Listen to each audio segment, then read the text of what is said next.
The story or stories you are about to hear are to entertain. The writers of these stories may claim they are true, yet they may not be. That is up to you to decide. After all, this world is a strange one. Whether you're walking, driving, or partying on some old trails in the backwoods or national parks, you'd better be careful. Old trails are simply man's attempt at carving a path through the wild, and more often than not, those paths become forgotten, lost, retaken by nature in often horrifying ways. Don't let the darker, weirder side of nature devour you, just so you can have a few minutes of fresh air and alone time. These are trail horror stories. Remember, you can have your scary experiences narrated. Just send your story to us at darkstories.org. Now, let's begin.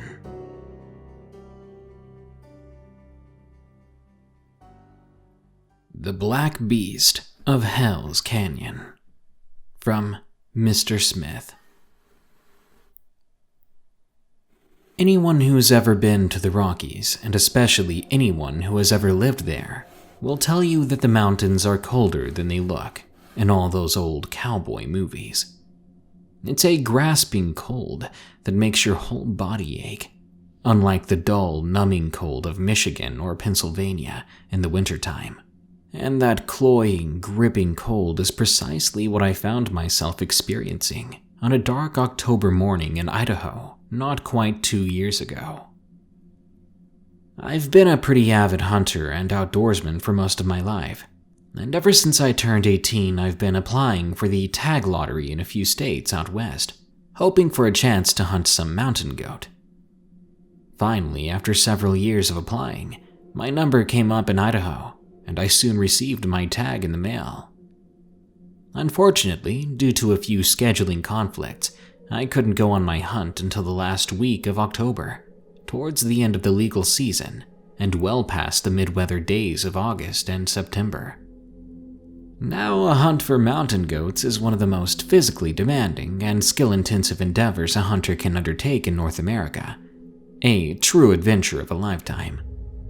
Even in ideal conditions, you have to hike steep mountains, have a good set of binoculars and sharp eyes, know how to camp efficiently, and of course you need to be a crack shot. Late in the season, such a hunt becomes even more strenuous, due to the shorter hours of daylight and the more hostile weather. Not to mention the fact a lot of local predators are in overdrive, trying to bulk up before the lean winter months. However, I wasn't about to let a little bit of cold wind and snow come between me and one of my ultimate dream hunts, so I immediately began planning. I was worried I'd have to make the cross-country drive, but luckily for me, an old college friend of mine was working as an engineer for a big cobalt mine in eastern Idaho, and he was willing to let me ship most of my gear to him ahead of time. Besides, he had an elk tag that he wanted to fill for the season, so we could camp together and help one another hunt and scout. In the final few weeks leading up to my trip, I began checking the local news from the area I'd be hunting, just to keep an eye out for severe weather or other hazards. As a side effect, I got to see all the small-town news from western Idaho as well. Most of it was pretty mundane, but one story that caught my eye was the mysterious disappearances of 2 hunters who were last seen on a swath of public land just southeast of where my buddy and I would be hunting. Of course, people go missing from big state parks and public hunting lands all the time, and they're usually found alive in just a few days, thanks to the hard work of trained professionals.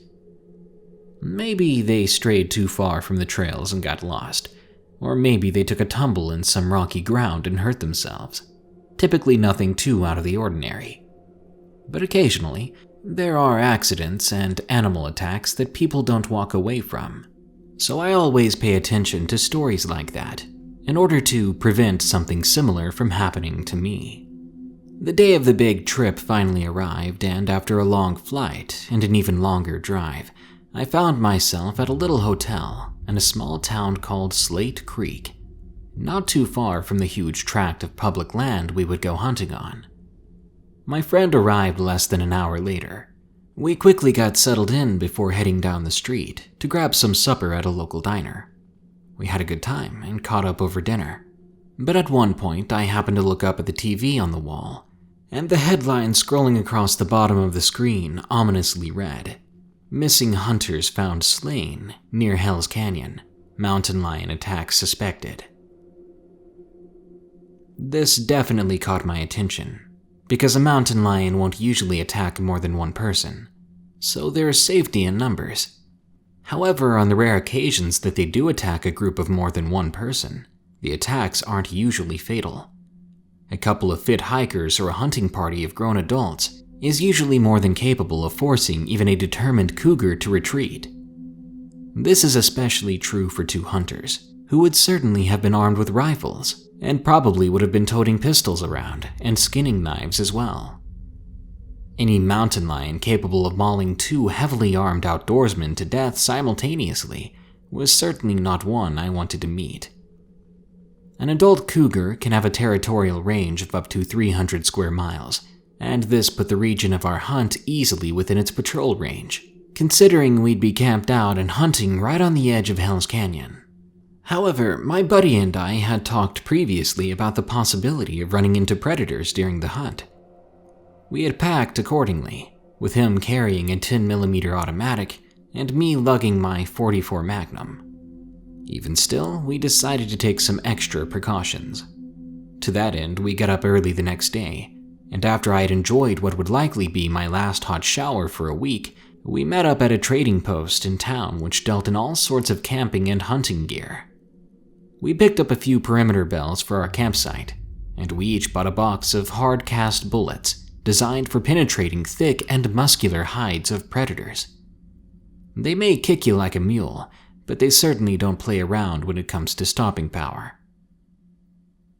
While in the trading post, we asked the owner, a quiet man of about 50, with salt and pepper hair, and skin weathered from decades of outdoorsmanship, if he had ever seen anything like the cougar attack that had been on the news last night. I was hoping he could give us some advice on protecting our camp, but what we got instead was far more unsettling. "I've seen the wilderness out here kill a lot of people in a lot of ways, but it's been a long time since I saw anything as brutal as this. Usually if you find more than one person at a time that's been killed, it was the work of something walking on two legs, not four, if you catch my drift. Every now and then a couple of hikers will walk up on a sow grizzly with cubs, and we'll find them all mangled up in a week or so. But bears always leave clear tracks behind, and it's not the right time of year for them to be raising cubs anyway. No, sir. The last time anything like this happened was about 2 decades back, when we had a whole rash of weird happenings. Everything from house cats and hens all the way up to prize-winning bulls were found gutted, mauled, chewed on, and otherwise turned into a fine red paste for nigh on a month. It sure put a damper on business around here, I'll tell you that much. The rangers said it was a cougar back then too, but I didn't believe them then any more than I do now." My buddy and I looked at one another uneasily before turning back to the store owner and asking, if it wasn't a cougar, then what was it? The man behind the counter simply grinned and continued his tale.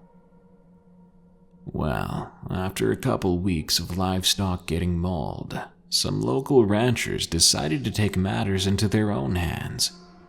They went out hunting one night and bagged themselves 3 of the biggest mountain lions anybody around here had ever seen. And when the rangers examined the cougars, they found that all 3 of them were related. You see, if a mother puma has more than one kit, she'll teach them all to hunt in the same way at the same time. The rangers were thinking that the mother of those 3 had brought them up hunting livestock, so that was all they knew. A couple of folks weren't so sure, though. One old-timer that lived up in the hills told stories of a behemoth cat that had been stalking the woods around his cabin, and it wasn't just some mountain lion either.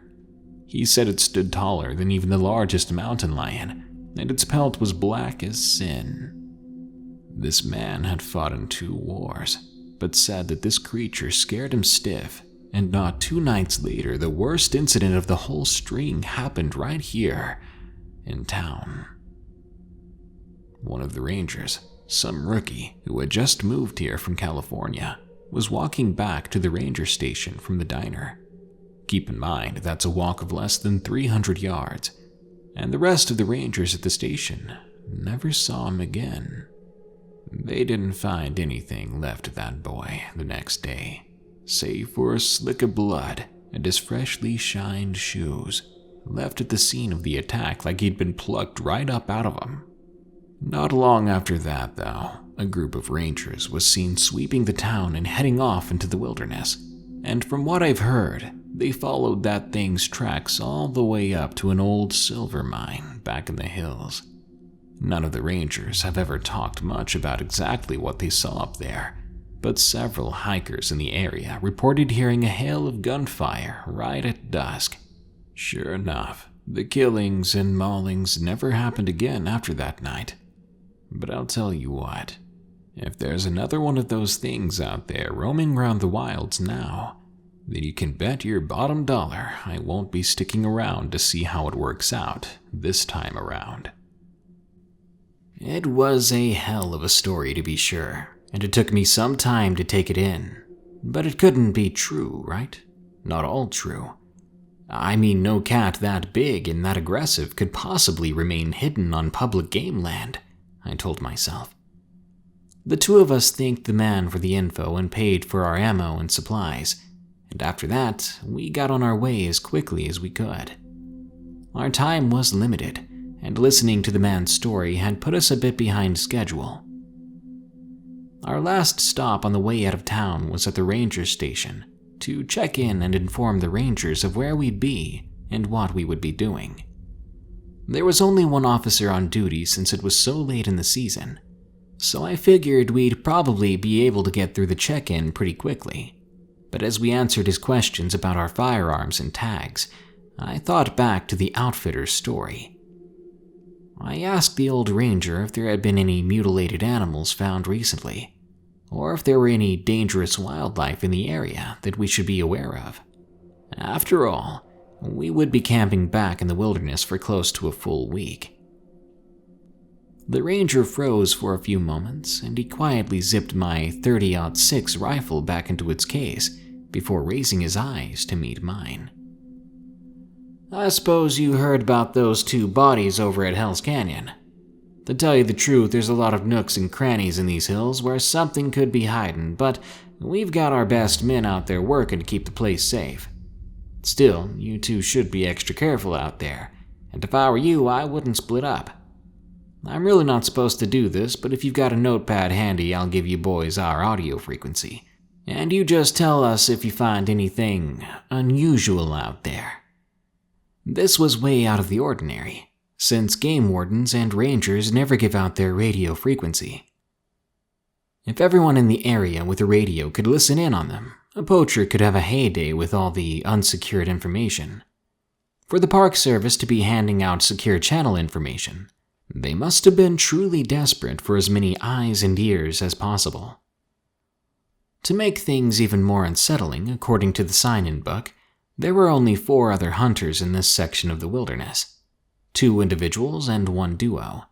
Of course, there could be others out there that hadn't signed in, an extremely stupid idea in such a large and dangerous wilderness. But this late in the season, I certainly didn't expect the area to be crowded. Even though being so isolated and alone was less than ideal if there was truly something dangerous roaming the area, I have to admit I was relieved that I wouldn't have to worry about anyone else spooking the game. We finished our check-in at the ranger station by noon, and it was finally time to head back into the wilderness for what would hopefully be the hunt of a lifetime. In fact, it would definitely be a once-in-a-lifetime experience, but not in the way we initially expected. We drove my buddy's pickup as far as we could go along winding gravel roads, well back into the public game lands, and when we finally found a good area to park on the side of the road, we packed all our camping supplies into our 2 huge backpacks, starting to hike even further into the wilderness on foot. After all, if you really want to find where all the record book animals are, you have to go where most hunters won't. All in all, we probably hiked a little over a mile further uphill to get to a good base camp location. We finally got settled into a nice little clearing surrounded by dense forest by about 6 p.m. The sun was just setting over the beautiful Rocky Mountain landscape. We pitched our tents and set up a few lines of string with small bells on them around the edges of the clearing, and then we finally stopped for a simple but filling supper of canned soup cooked over our small camp stove. I was so tired from hiking and so happy to be out in the wilderness on such an adventure that I completely forgot about all the strange rumors and unsettling happenings. The next 2 days were free of any weird incidents. We scouted the ridgelines and timber thickets, searching for just the right place to set up the perfect shot, and the whole time we never saw anything out of the ordinary. Every now and again, though, we would hear our handheld radios crackle softly, and we would always stop what we were doing and listen close. Most of the time it was just a ranger checking in and giving his location, but more than once the voice on the other side was uneasy as one of the rangers called in finding a severely mutilated elk or mule deer. What was even more ominous was that if we checked our maps and marked out the locations where mutilated animals had been found, a pattern started to emerge, and it looked like whatever was leaving the mauled animals in its wake could be headed our way. At the end of the 3rd day, we had found the absolute perfect place to lie in wait for a big billy goat. We were planning on getting there early the next morning. We were both bone tired from hiking all day, but as we sat around the warm fire, waiting for our dinner of sausages and hash browns to finish cooking, we both became aware of an approaching sound in the woods beyond the clearing. Both of us were reluctant to leave the warmth of the fire, but finally I made myself stand up and head toward the tree line with my .44 in one hand and a lantern in the other. There was barely a sliver of the waning moon in the sky, so my visibility was limited to how far my lantern could reach in the cold black darkness. The sounds grew closer and closer, and soon the crackle of leaves and branches was accompanied by heavy breathing. I brought my revolver up and pulled the hammer back, bracing myself for some horrible demon cat to come bursting out of the shadows of the woods. Instead, I heard what sounded like a human voice call out from about 50 feet into the tree line. "Hello? Anyone there?" Relieved, I called back. "Yeah, there's a clearing not far in this direction. Just come towards my voice slowly." "What are you doing out here this late without a light?" A few moments later, a pair of men dressed in camouflage clothes and safety orange toboggans stumbled out of the woods and into the light of my lantern. The 2 men looked haggard and spooked, but after taking a moment to catch their breath, they introduced themselves. I recognized their names from the sign-in sheet at the ranger station, and they explained that they had followed a wounded elk into the brush and had gotten lost without their flashlights. Being lost in the woods at night is a scary enough concept on its own, but what they told me next sent a real shiver down my spine. They explained that they had shot a fine bull elk from across a gully, and before they could track him through the brush, they had to hike down the side of one mountain and then up the slope of another. By the time they crossed the gulch, found the blood trail, and began tracking the wounded bull, it had been over an hour. They spent another 45 minutes or so following blood splatter and broken branches through the brush. When they finally came to a clearing, they hadn't found exactly the sight they'd been expecting. Sure enough, what they found was the carcass of the elk sitting there in the middle of the clearing, but it had been torn apart. Limbs and bones tossed aside, entrails had been torn out and devoured. Large hunks of meat still hung on the bones in places, so whatever had been going at it had had its fill with the innards, or had simply been mutilating the carcass for fun. Both hunters said they had gotten an extremely uneasy feeling there, and they'd been debating on whether or not to try and salvage the wreck when they realized that darkness was beginning to fall. Yeah, so we hightailed it out of there as quick as we could. We must have gotten turned around somewhere in the underbrush because we certainly didn't end up back where we started. Thank goodness we finally found you two, or we might still have been wandering around till morning. The two of them were clearly exhausted, so we offered to let them share our campsite for the night, throwing a few extra sausages on the griddle. They thanked us and said they'd be on their way at first light. As we ate, I asked if they could think of any more details that might reveal the identity of whatever had mauled the wounded elk.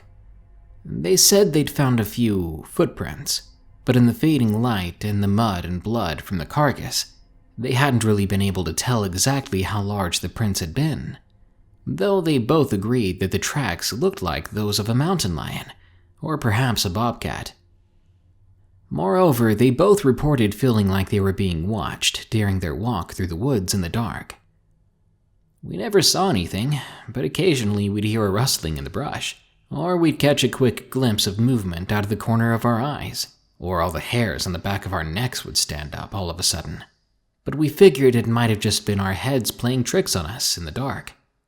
We talked for a few more minutes as we made our plans for the morning, but soon our exhaustion got the better of us, and we all decided to hit the hay for the night.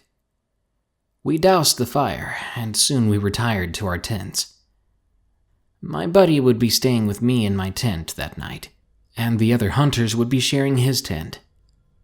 It didn't take long for all of us to fall asleep, since a light snow had begun to fall and our warm quilts and sleeping bags had never seemed more cozy or inviting. At some point during the night, however, I woke up from my peaceful slumber. I'm a pretty light sleeper, so at first I figured my friend had just shifted in his sleep or something. But soon I heard it. The soft tinkling of bells.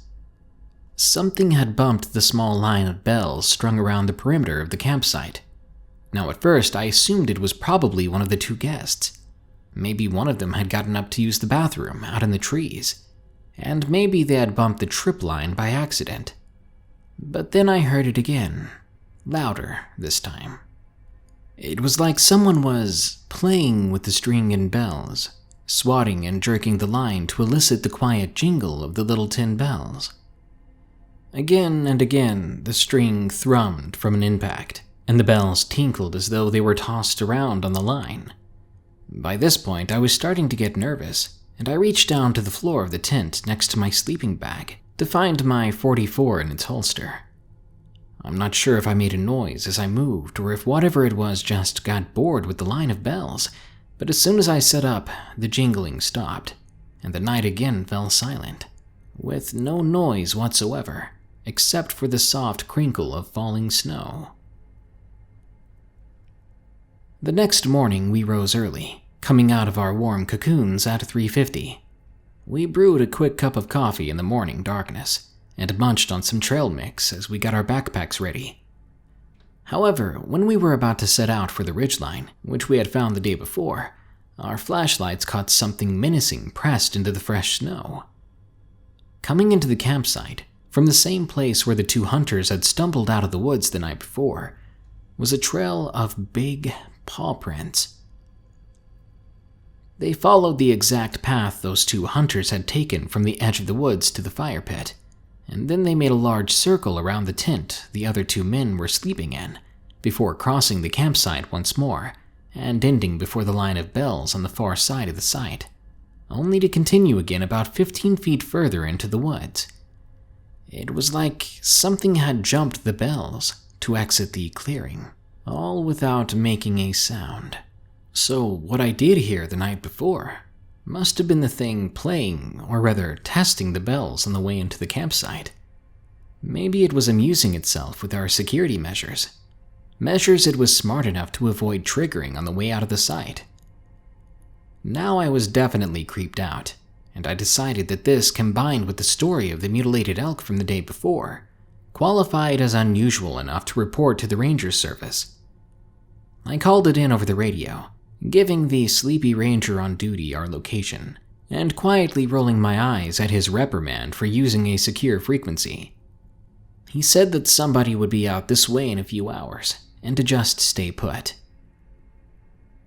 Of course, if we wanted to be in position on time, we couldn't afford to wait a few hours. We opted instead to just leave a note taped to the inside flap of the other hunter's tent before going on our way. It was a bone-chillingly cold morning to be hiking up and down steep mountain ridges with a heavy pack and a rifle, but I knew there was no other way I'd be bagging a nice goat, so we continued on our way with dogged determination. We finally made it to the base of the ridgeline that we would be setting up on, and we decided to take a brief break before hiking up to the last hill, getting into position. As we were sitting there at the base of the mountain ridge, eating a few more handfuls of trail mix to keep our energy up, we kept catching glimpses of movement out of the corners of our eyes in the lavender light of pre-dawn. It was never anything we could focus on, but every now and again it would seem as if a shadow in the trees would move, or a new shadow would appear where there hadn't been one a moment ago. It was more than enough to set me on edge, and I quietly cycled my rifle's bolt. I put a round into the chamber, just in case. Pretty soon we noticed that the sky was getting brighter, so we decided to go ahead and hike up to the top of the ridge then. We made it about halfway up the steep hill before my buddy pointed out just how eerily calm the morning was. We hadn't noticed it on the way there due to the strenuous nature of the hike, combined with the fact that it's really not out of the ordinary for everything to be silent in the woods at 4 a.m., on the morning after a snowstorm no less. However, now that the sun was beginning to light up the sky, small animals should have been out skittering around. Birds should have been flitting from branch to branch as elk bugled in the distance. But there was nothing. Just the occasional plop of a gob of snow falling from a tree branch. We made it to the top of the ridge, and boy, let me tell you, that view alone was worth the early morning trek. Frost glistened on every tree in the valley below, and a serene blue-white carpet of fresh snow covered the opposite peak like icing on a cake. I took it all in for a moment before getting down on my stomach and setting my pack up as a rest for my rifle, as my friend quietly rummaged in his pack for his binoculars. Just then, however, a powerful feeling of being watched came over me, and when I rolled over onto my side to look around, I nearly soiled myself in fright. About 30 yards up the ridge to my right, a pitch-black shape sat perched like a gargoyle on a snow-covered rock. It had the distinct profile of a big cat, but its fur was so dark that I couldn't make out any features of its body, except for the piercing amber-colored eyes that stared right back at me. It was massive, certainly bigger than any mountain lion I'd ever seen. Furthermore, its ears stood straight up, coming to tufted points like a lynx or bobcat. I did not know exactly what it was, but I knew without a doubt that it wasn't there to ask for a cup of sugar. I kicked my buddy lightly with my outstretched leg, and it didn't take him long to spot the predator eyeing us from afar. We were stuck in a standoff, not wanting to make any sudden movements, as the cat just stared at us from its perch. My revolver was strapped on my hip, and while it would have been easier to aim at close range with it, it would be slow and awkward to bring up from my prone position. I heard my friend pull his 10mm out of its holster, but he was in a bad shooting position as well. Instead, my best option would be to turn and fire with my rifle. I flicked the safety off, and its distinctive click sent the cat into a low pouncing position. It began to slink down off its rocky vantage point. I knew it was now or never, and I whispered to my friend, "You ready?" And he whispered back, "Go for it." So I did. As quickly as I could, praying harder than I ever had before, I wheeled around to bring my rifle to bear, and I'll never forget the sight of making eye contact with that thing through my scope. I fired, the shot echoing across the silent mountain range like the bang of a judge's gavel. I could not see anything except for a blur of movement in my scope, but my friend later told me that I had hit it just under its massive collarbone. He said that he saw a spray of coal-black hair come off the beast as it charged. The creature screeched loud enough to wake the dead, and it tumbled, rolling downhill a few yards before getting back to its feet and running off through the snow-covered woods with alarming speed as my friend fired after it with his pistol. We both just sat there for a few moments, collecting ourselves and coming down off the adrenaline high. There was no way we were going to go chasing after that thing, but we also didn't want to stay there on the ridge in case it decided to come back.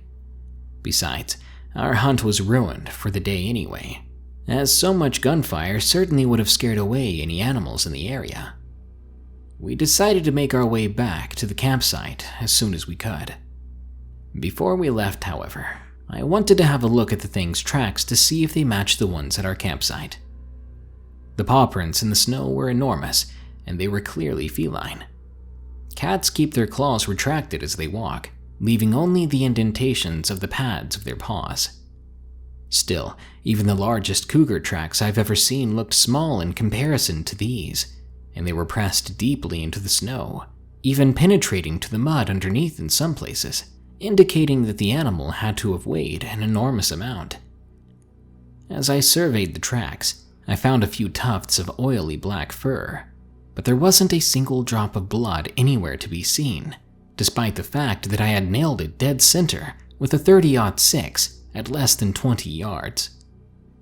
I was curious for sure, but certainly not curious enough to follow the thing's tracks into the brush, so as soon as we both made sure our handguns were loaded and our holsters were unbuttoned, we got on our way.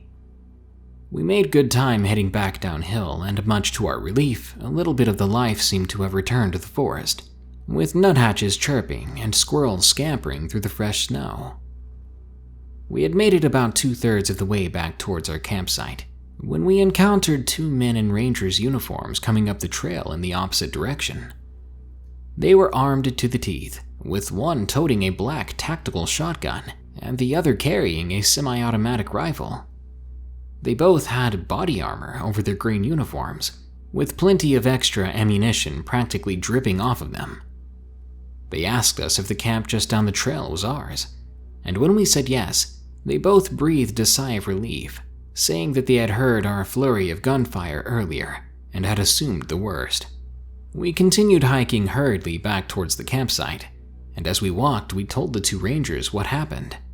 When we described the animal to them, however, they both shot one another a dour look before saying, "Yeah, you boys sure are lucky to have survived a cougar attack like that." My friend and I looked at one another in stunned silence for a moment, and asked them if they had even been listening to our description. "I've seen cougars, heck, I've hunted cougars, and I've been hunted by cougars. This thing was not a damn cougar," I said, frustratedly. The rangers looked at me sympathetically for a moment before continuing to hike in silence, but by then we were nearly to the campsite. Although when we emerged from the trees at the edge of the clearing, it looked much different than when we had left it a few hours ago. The whole clearing was crawling with people. Some were rangers decked out in tactical gear, like the 2 that had come to meet us, and others were rangers in regular uniforms. Some were dressed in the blue and gold uniforms of local police, too. Cameras flashed left and right in the woods beyond the clearing, and our tents had both been neatly packed and placed in an organized pile, along with our cooler and a few other things at one edge of the campsite. The other 2 hunters from the night before were nowhere to be seen. Our jaws hung open in disbelief, and soon enough, a tall man in a clean and well-fitted ranger's uniform approached us, telling us that he believed it was in our best interest to pack up and leave the area as quickly as possible. We did agree that the campsite didn't feel safe anymore, but when we asked to simply relocate our camp to another section of the game reserve, his expression turned dark, and he retorted with, "I asked you boys to leave. Now you're going to cooperate, right?" I looked at my friend again, and he simply shrugged, unsure of what other options we really had. After a few seconds, I simply gave in and said, "You got it, Chief. I'll head to the truck," before grabbing one of my tents and slinging it over my shoulder. When we reached the state road where my buddy had parked the truck, There must have been at least 15 or 20 other vehicles there, lining the shoulder of the small gravel road in both directions. We packed the truck, and we returned to town in silence. Once we were back to civilization, I checked back into the small inn we had stayed at on our first night in town. It would have been cheaper to stay there for the next few days than to reschedule my flight last minute. My buddy left for home on the other end of the state the next morning, and we never said another word about the bizarre experience. I spent the next 3 days quietly milling around town. One evening, while I was back at the local diner, I caught a snippet of local news broadcast featuring an interview with the same steely-eyed ranger that had told us to leave the reserve. Following the interview, there were a few snapshots of men in rangers' uniforms posing with the carcass of a moderately sized cougar, and the headline on screen emphatically stated, "Cougar behind hunter deaths trapped by local rangers." I finally returned home, albeit empty-handed, and I soon got back to my daily routine of work. However, less than a month later, a mysterious envelope with no return address arrived in the mail, and when I opened it, there was a full set of Idaho hunting tags with next year's season date stamped on them. Everything was there: mule deer, elk, black bear, even mountain goat, all pre-approved and stamped with my name. Underneath the set of tags, there was a folded piece of stationery marked with the Forestry Service logo, which bore the handwritten words, "Every year, say nothing." I haven't been back out west since, but I'm considering going back this year. This time, instead of my hunting gear, I think I'll bring a camera.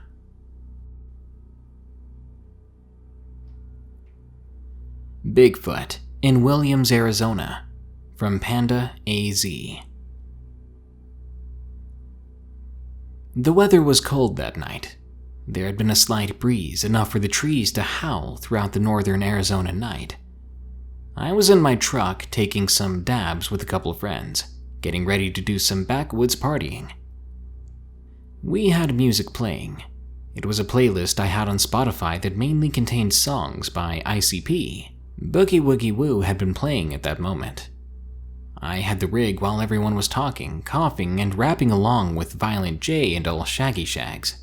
The truck cab got really smoky, which impaired our vision even more than it already was. We decided to ease off the dabs for a while and just mellow before cracking into the booze we had. We had the cab light on to see what we were doing. Darn thing was pretty bright, not bright enough to shine through the thicket of smoke we had accumulated from all the wax, but you can see everything within a couple inches from your face. The song had changed. It was now Dead and Gone by Twisted. The bass was deep, shaking the truck a little bit. Everyone else was sitting back and hanging out. One of my friends, E, held his girlfriend and they were cuddling in the back. His back was against the driver's side window.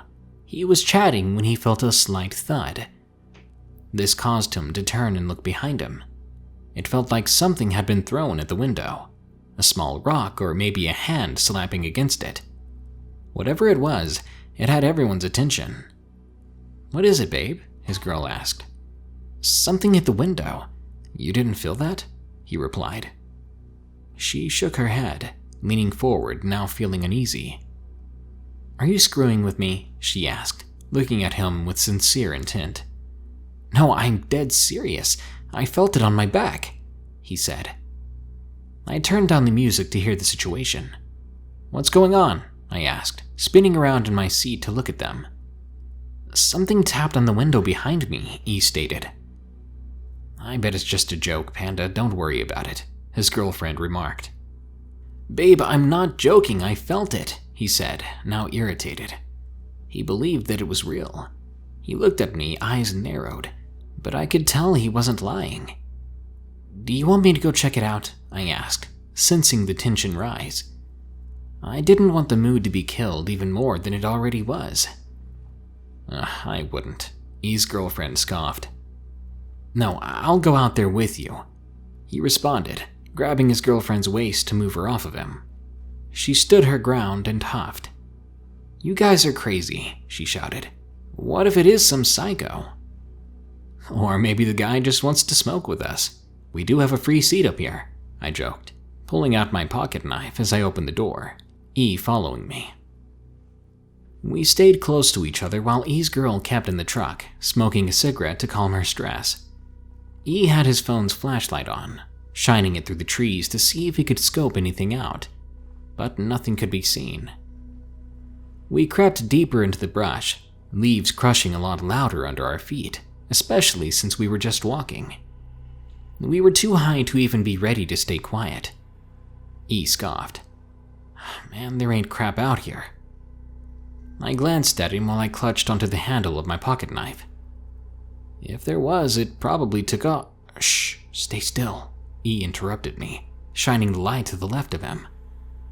There's something over there, and it's walking. I stopped and I listened. There was, sure enough, some harsh, heavy footsteps crashing through the leaves. My eyes grew wide, and I gripped tighter to the handle. I looked over to E, who was frozen. His eyes were glued to one spot. At first, I could not see what he was seeing. It was like he was staring out at nothing.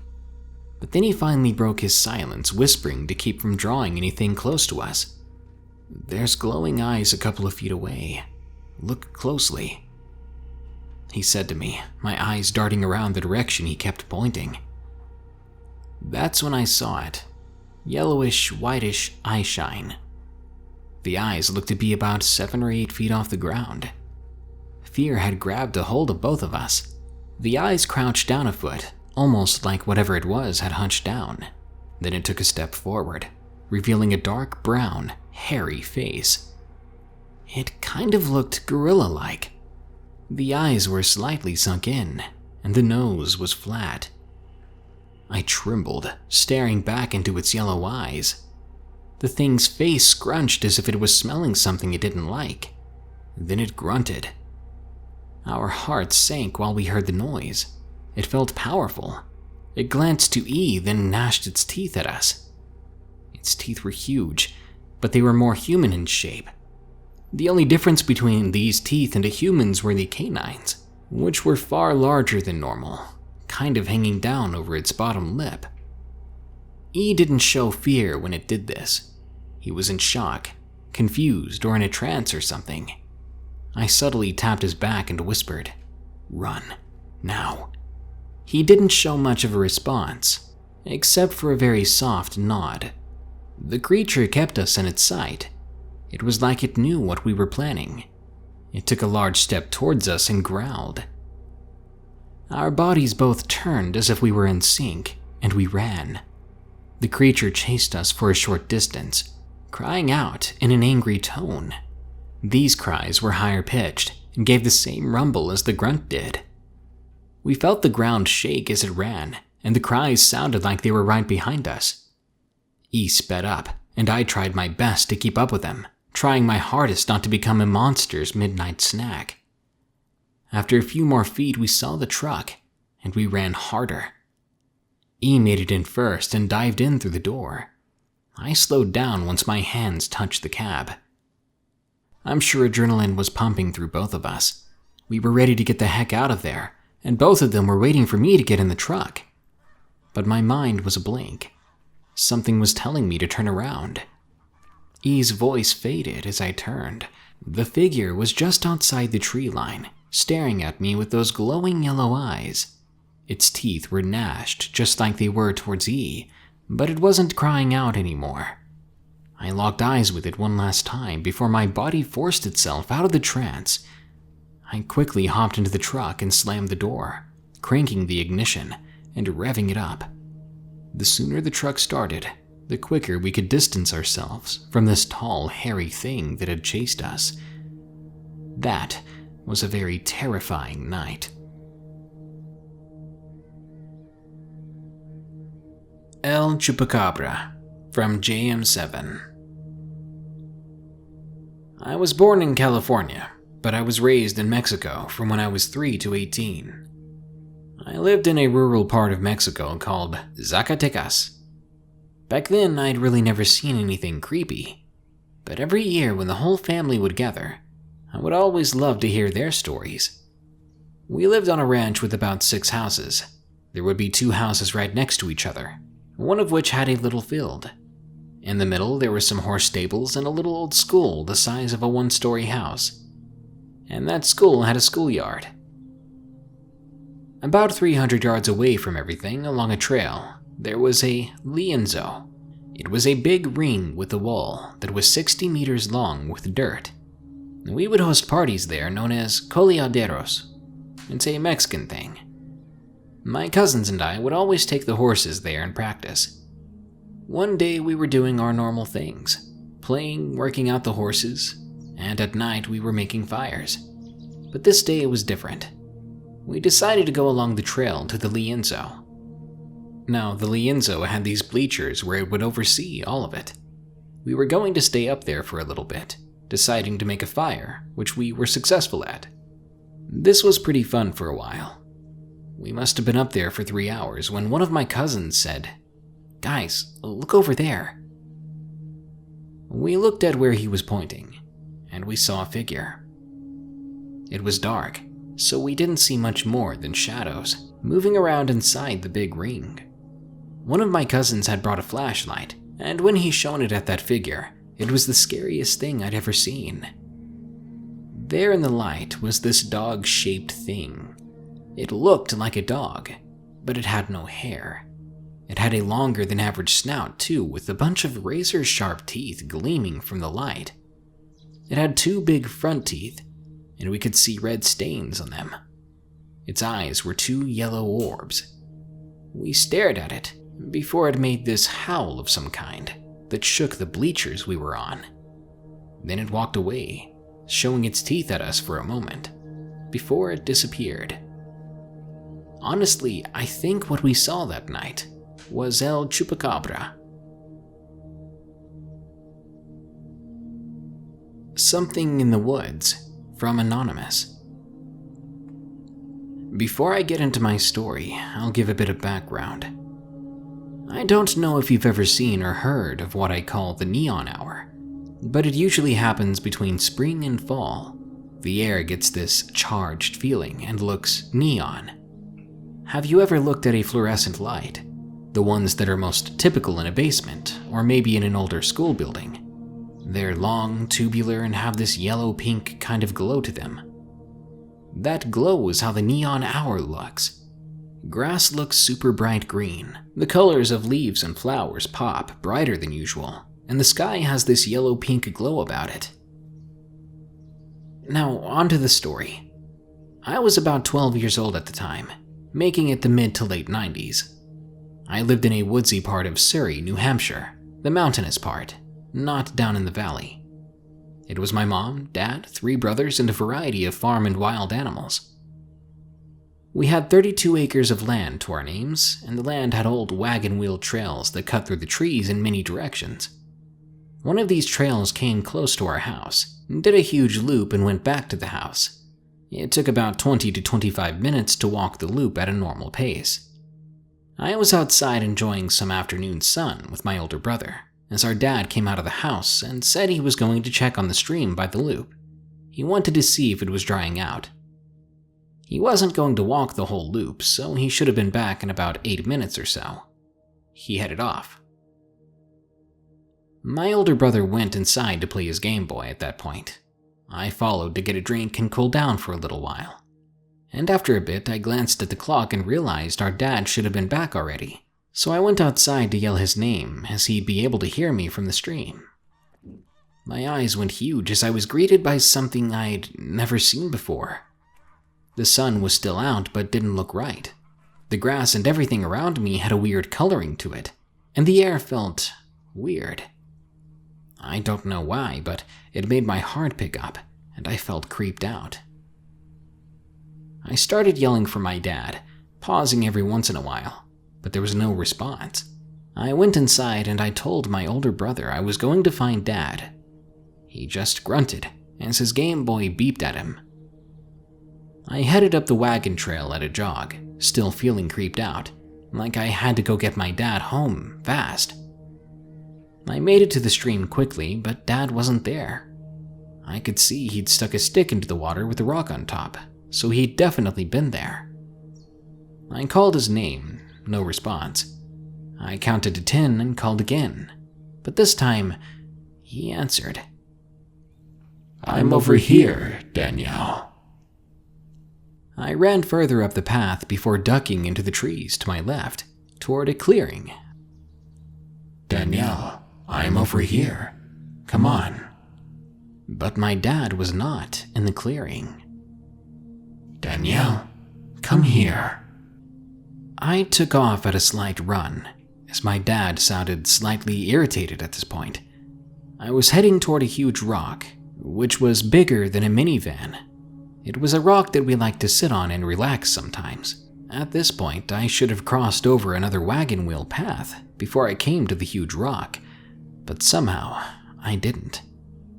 The trees around me seemed to blur, and though I was running, I felt as if I wasn't moving as fast as I had been.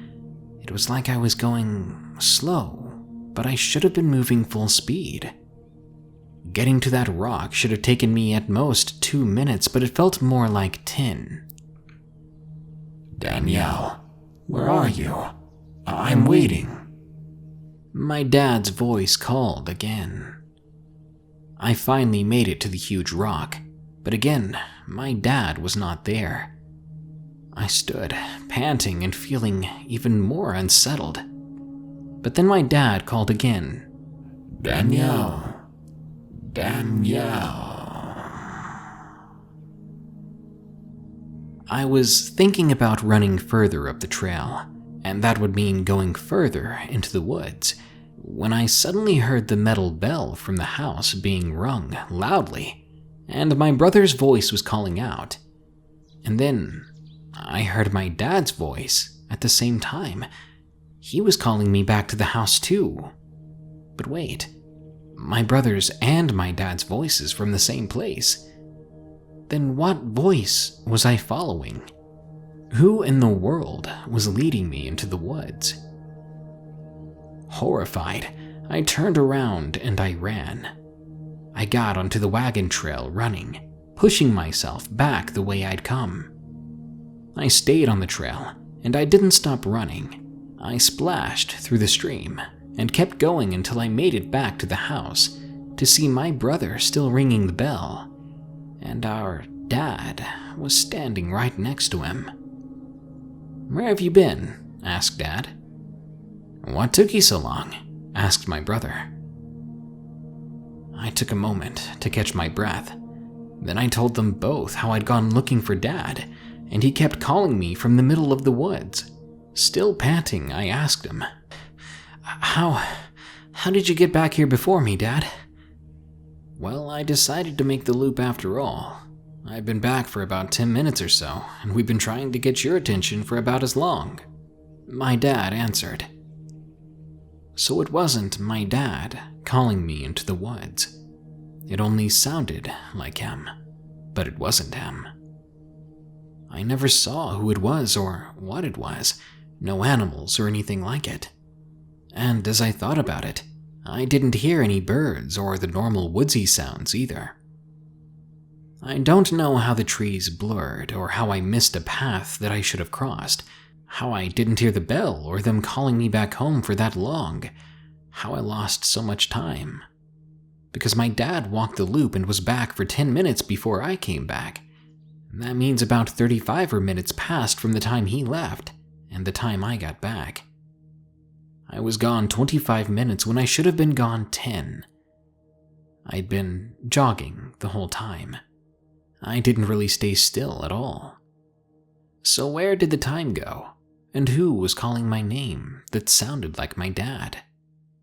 I've had some other smaller odd things happen during the neon hour over the years, but nothing as creepy, nothing as weird as that. For the most part now, whenever the neon hour happens, I stay right by home, and I don't go near the woods. And now I warn people to stay out of the woods during the neon hour. Something is following me. From Tiny Money. This has been happening for a while now, and I finally want to share it. I live in San Diego, California, and some weird things have been happening lately. It all started when I was visiting my mom at her house up in Ramona. She lives in a trailer on a farm where you can hear everything due to it having no people for miles. Ever since my mom moved up there, she said that she has had bad vibes there. At first, I wasn't exactly sure what she meant. One night I was up playing video games on my phone. It must have been 3 a.m. or so, when, seemingly out of nowhere, a feeling of dread overcame me. It was like I wasn't supposed to be there for some reason. I shook it off and ignored it. Then I went back to playing my game. That's when I heard something jumping. Now, this trailer had a fence surrounding it, and the fence itself was high enough for any coyote to not be able to jump over. We had a couple of cats and a dog, and coyotes were a problem on the farm. So the only thing I thought it could be was probably a mountain lion. I then began to hear the sound of sniffing around the trailer, followed by a low growl. Then the trailer began to shake back and forth. My cats, which had been lying on me, bolted to the back of my room, hiding and terrified. It was really dark out, so I couldn't see much through the windows. But something did run by the window, jumping back over the fence, running along and eventually disappearing along one of the trails. It was tall and darker than the night around it. That's all I saw that time. Fast forward a few months. At the farm, there is this old abandoned shed. It was beginning to smell really bad, so my mom checked it out. But when she came back to the house, she was crying, saying that there were dead cats everywhere. In Ramona, we have a lot of stray cats, and apparently something on the property, maybe the same thing I saw on the trails, has been eating them, specifically in and around that shed. My mom ended up moving after that, and she had no other problems. But I did. About a year later, I was walking to my friend's house up the street from mine. It was pretty late at the time, about 10 p.m. and dark out. I was walking when I heard that same growl from long ago.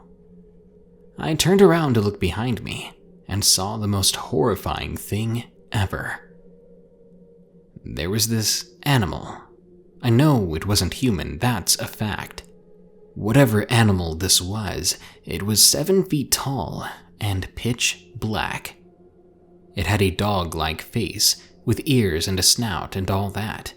And then it did this thing that was either a smile or a snarl, I can't be sure.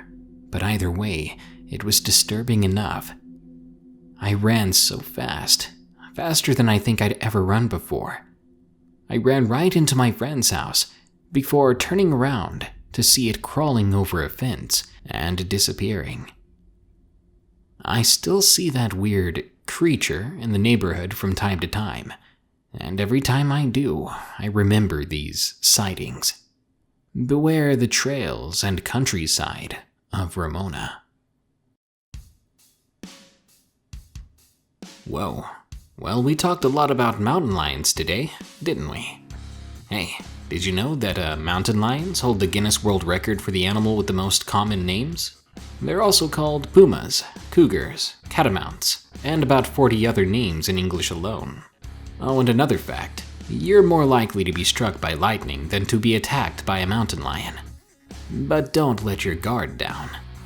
It still happens, and as you can see from these stories, mountain lions aren't the only things out there that are ready to terrorize or even tenderize humans. Good thing I taste terrible.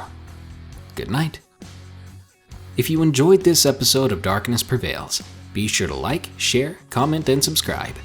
If you have a scary story or experience and you want it narrated on the show, all you gotta do is send it to us at darkstories.org. If you want to support the show, check the links in the description. And until next time, here are the credits to my amazing patrons who continue to donate.